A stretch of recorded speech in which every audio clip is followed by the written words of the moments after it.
বন্ধু বান্ধৱী সকলো কাম কৰি আজৰি হ'লোঁ। আজৰি হোৱাৰ পাছত দেওবাৰে মই এটা বস্তু লগাওঁ ছালত। প্ৰথমে সকলোকে নমস্কাৰ। আজি আপোনালোকলৈ এটা ভিডিঅ' প্ৰস্তুত কৰি লৈ আহিছোঁ। লগতে হেপী ছানডে সকলোকে শুভেচ্ছা জনালোঁ। আৰু ৰাতিপুৱা সময় সেয়েহে ৰাতিপুৱা সম্ভাষণ জনাইছোঁ। এইটো হৈছে আপোনাৰ চিত্ৰনলা। হেপী ছানডে বুলি ব্লগটো মানে আৰম্ভণি কৰি দিছোঁ, যিহেতু দেওবাৰ দিনাখন মোৰ বহুত কিবাকিবি কাম হয়। যিহেতু সকলো কৰ্মচাৰী নাথাকে, মানে আধাখিনি ছুটি লয়, আধাখিনি বাৰু কামত থাকে, সেয়েহে এটা চিত্ৰনলা লৈ লৈছোঁ, এবাল্টিং পানী, ইয়াতে অলপ চাৰ্ফ গুলি লৈছোঁ। আৰু এটা বস্তু মানে যোগ কৰিছোঁ, সেইটো আপোনাৰ মাখি নাহিবৰ বাবে। হোটেলত প্ৰায় মানে মাখি আহেই দিয়কচোন, মাছ মাংস অনবৰতে মানে বিকা হয়, ভাতৰ কাষ্টমাৰ থাকে। তথাপিতো মানে মাখি নাহিবৰ বাবে কেইটামান বস্তু মই ব্যৱহাৰ কৰোঁ। সেইকেইটা সকলোখিনি মই এটা ভিডিঅ'ত আপোনালোকক ক'ম বাৰু। আজি যিহেতু সম্ভৱ নহয়, ইতিমধ্যে মই সকলোখিনি মিশ্ৰণ কৰি ল'লোৱেই। এতিয়া এইটো বাল্টিংটো লৈ ক'লৈ গৈ আছোঁ আপোনালোকক দেখুৱাই আছোঁ। এইয়া চাওক, হোটেলত এতিয়া ৰাতিপুৱা মানে ধৰক 7টামান বাজিছেহে, যিহেতু দেওবাৰ হয়। এয়া আমাৰ মানুহজন আৰু বিভিন্ন ধৰণৰ মানুহ আছে, কিছুমান মানে পইচা উইড্ৰল কৰিছে। আৰু লগতে এইখনি হোটেলখন কাষ্টমাৰ বিশেষ নাই, যিহেতু ৰাতিপুৱা সময় আৰু লগতে দেওবাৰ। বাৰে বাৰে দেওবাৰ কৰি আছোঁ ন, যেই নহওক বাৰু ওলাইছে আৰু। এয়া এতিয়া মই কামত লাগি যাওঁ আৰু লগতে অকণমান কেমেৰাত বন্দী কৰি আপোনালোককো দেখুৱাওঁ। মানে দেওবাৰে কিছুমান কাম কৰা হয়, বা বেলেগ বাৰতো কৰা হয়। সকলোখিনি সদায় কেমেৰাত বন্দী কৰি আগবঢ়োৱা নহয়। আৰু এইখিনিতে এটা কথা কওঁ, কামৰ কোনো সৰু বৰ নাই, সেয়েহে কাম কৰিবলৈ কোনো মানুহে লাজ কৰিব নালাগে। আমাৰ হোটেল দিয়া প্ৰায় 18-20 বছৰ হৈ গ'ল। আমাৰ নিজৰ হোটেলত মই নিজে কাৰিকৰো কৰোঁ, চেলমেনো কৰোঁ, টেবুলো চাফা কৰোঁ, মানে একো কামেই বাকী নাই। মই মোৰ দেহা ভালে থকালৈকে, বা ধৰক মই মোৰ নিজৰ ধৰক মানে শক্তি থকালৈকে এনেধৰণে সকলো কামেই কৰি যাম। আৰু লগতে সদায়ে বাৰু ধৰক কেমেৰাত বন্দী কৰি আপোনালোকক দেখুৱাটো মোৰ ইমান সম্ভৱ নহয়। যেতিয়া পাৰোঁ অকণ কেমেৰাত বন্দী কৰিম, আপোনালোকক দেখুৱাম। আৰু বহুত কাম আছে, মানে ভিতৰি বহুতেই কাম আছে, যিখিনি কাম ধৰক মই মানে কেতিয়াবা সম্ভৱেই নহয় আৰু, মানে ইমানেই কাম। এয়া চাওক, চাফ চিকুণ কৰি আছোঁ।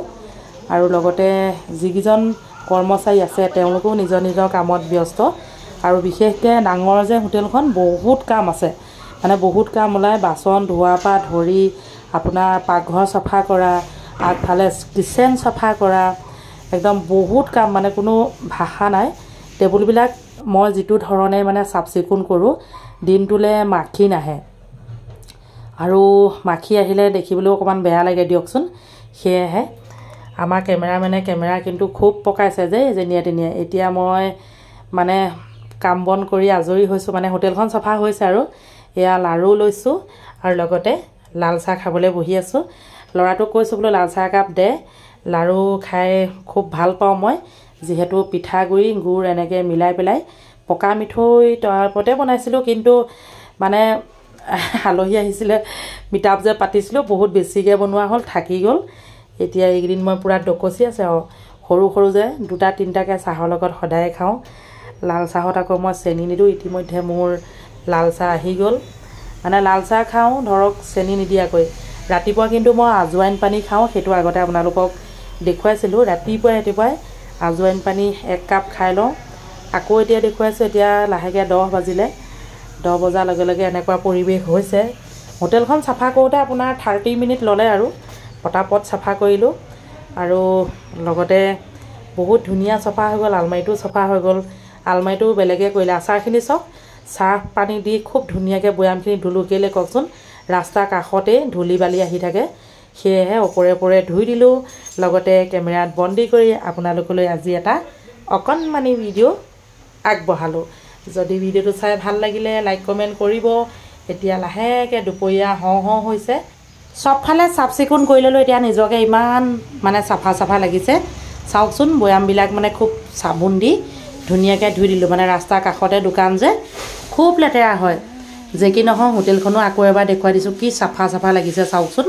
মানে প্ৰতি দেওবাৰে এনেধৰণে লাগোঁ। তাৰপিছতে এতিয়া মই কঁঠাল এটা দিছিলে আমাৰ এজন মানে ছাৰে, খগেন ছাৰ বুলি কয়, তেখেতে কঁঠাল বা ধৰক মাটি কঁঠাল আম এনেকৈ আমাক দিয়ে থাকে আৰু এতিয়া দিলে মই ফালি কৰি সকলোকে খুৱাব লৈছোঁ লগতে পিঠাগুড়ি কেইটামান আছে তাৰ লগতে কেইটামান খাম বুলি ভাবিছোঁ নেমু আপোনালোকে কঁঠাল খালে অকণমান নেমু টেঙা চেপি ল'বচোন আৰু লগতে কিঞ্চিতমান নিমখ দি ল'ব হজম হয় খুব সোনকালে আৰু লগতে মানে কঁঠালৰ যিটো যে খালে মানে এটা গৰম উঠে বা কিবা বুলি কয় মানুহে সেইটো বস্তু কেতিয়াও নাহে আপোনালোকে কঁঠাল খাব সময়ত অকণমান নেমু চেপি ল'ব নতুবা নিমখ অকণমান দি ল'ব মানে দুইটা বস্তুৱে মিশ্ৰণ কৰি ল'ব পাৰে খাওঁতে কিবা চৰপট লাগিব খাই বহুতেই ভাল লাগিব আৰু লগতে আপোনালোকক দেখুৱাওঁ মানে আজি ভিডিঅ'টোত মই এটা বস্তু লগালোঁ ছালত মোৰ ছালখন সকলোৱে কৈ থাকে চাফা ধুনীয়া কিয় ধুনীয়া